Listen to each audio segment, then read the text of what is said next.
This is a vastly unequal place. Es un país segregado.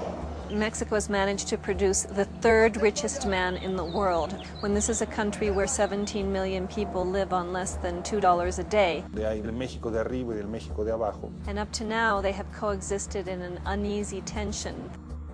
The presidential elections are over, but the real battle over Mexico's future is being fought outside of electoral politics. Two powerful figures have launched other kinds of political campaigns here. The multi-billionaire Carlos Slim and the guerrilla leaders of Comandante Marcos are facing off in the struggle between the Mexico above and the Mexico below. Go!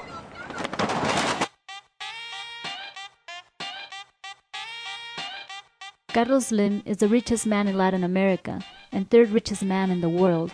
He made most of his fortune off of the controversial privatization of the national telephone monopoly, Telmex, which he bought for less than 1/20th of its current value. Slim has used his profits from Telmex to build a massive economic empire that stretches across Latin America and into the US and Canada.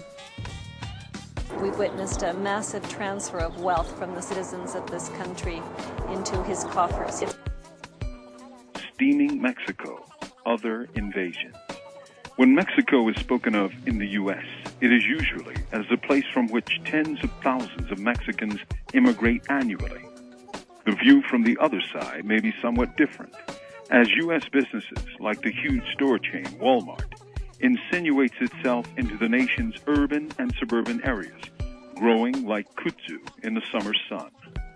In the ancient city of Teotihuacan, where some 2,200 years ago, a city of 500,000 people lived, the center of its spiritual and court life was the Pyramid of the Sun, where Aztec priests decided life or death. The ancient city covered an area larger than Rome. It was the seat of the rule of the god Quetzalcoatl, the plumed serpent.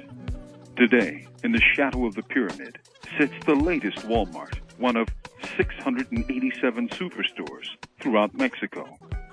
Among nationalistic Mexicans, the image of Walmart in the shadow of ancient Aztec ruins is deeply disconcerting.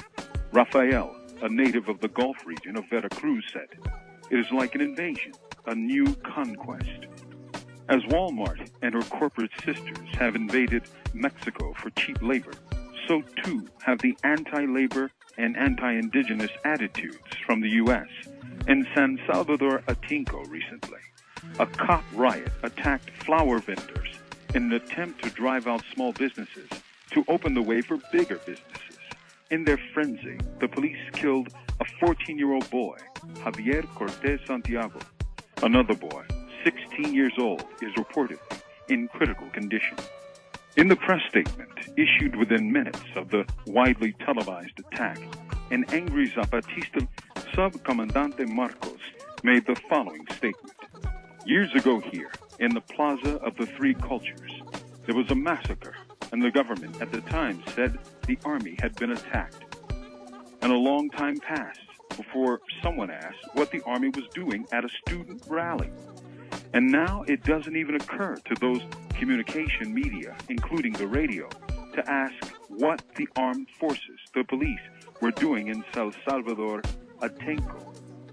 And this alliance was happening between the PRD and PRI to get rid of some flower vendors because the mayor of Texcoco thinks they made the city ugly because he wants to put in a commercial center, a Walmart there in Texcoco, and the small businessmen bother him.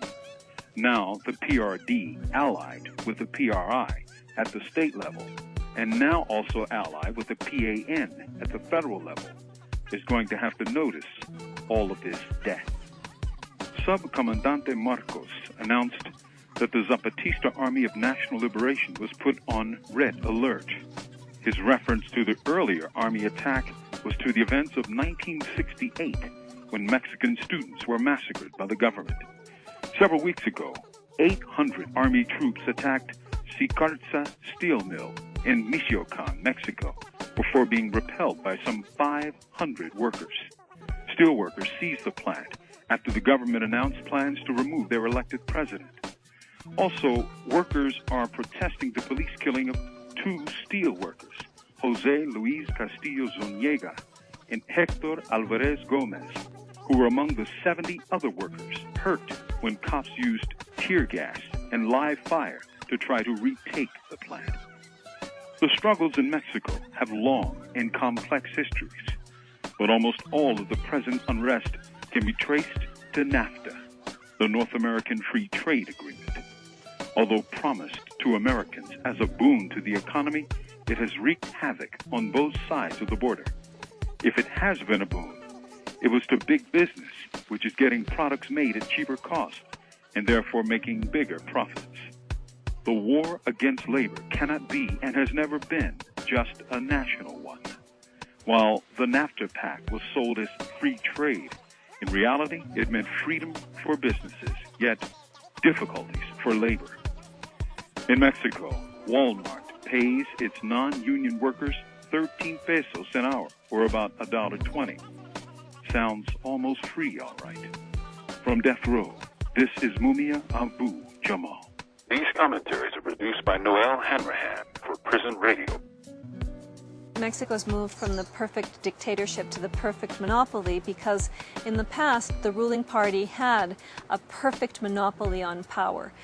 Year after year it won elections, albeit in a fraudulent way, and now we're witnessing the perfect monopoly that's also legitimized by getting politicians and public sector officials and political parties to back the Chapultepec Accord, to give Mr. Slim societal support for the predominant position that he has in the Mexican economy.